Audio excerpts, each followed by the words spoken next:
What Bill Cosby is alleged to do, my thoughts on it usually makes people upset because I say this.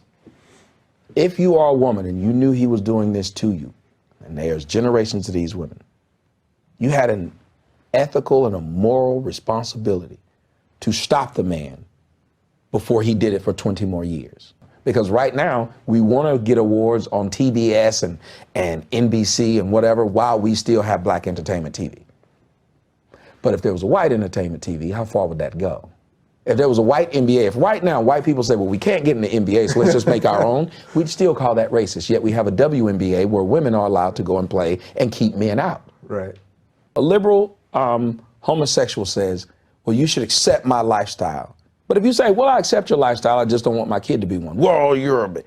Well, wait a minute. I accept the fact that you want to be homeless. I don't want my kid to be homeless. I accept the fact that you want to smoke crack. I don't want my kid to smoke crack.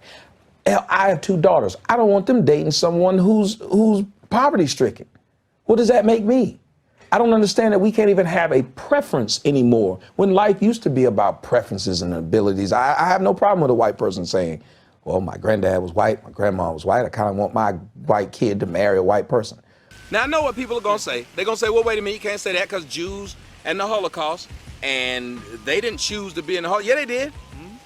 The Jews did the same thing. They literally could have walked out of that situation and said, we don't want to do it. But that ain't what they said. But that's a place where we should want to push education. Like you as a white man should want to push whites in America to concentrate more on education, because Jews push that to their people. And then they push alcohol to your people and mine. They push drugs to your people and mine, but they push education to theirs. Now, I want you guys to understand, Jews are financing black folks' genocide. This is what's happening. They're financing your genocide. I think most people, I know a lot of my audience is going to hear you, really hear you, and go, this is the type of stuff that I think needs to be heard more. And I think that the group of people that are talking about this stuff is actually growing. I do see this. At the same time, the people who don't want to hear us are getting more and more hysterical because that's all they got left.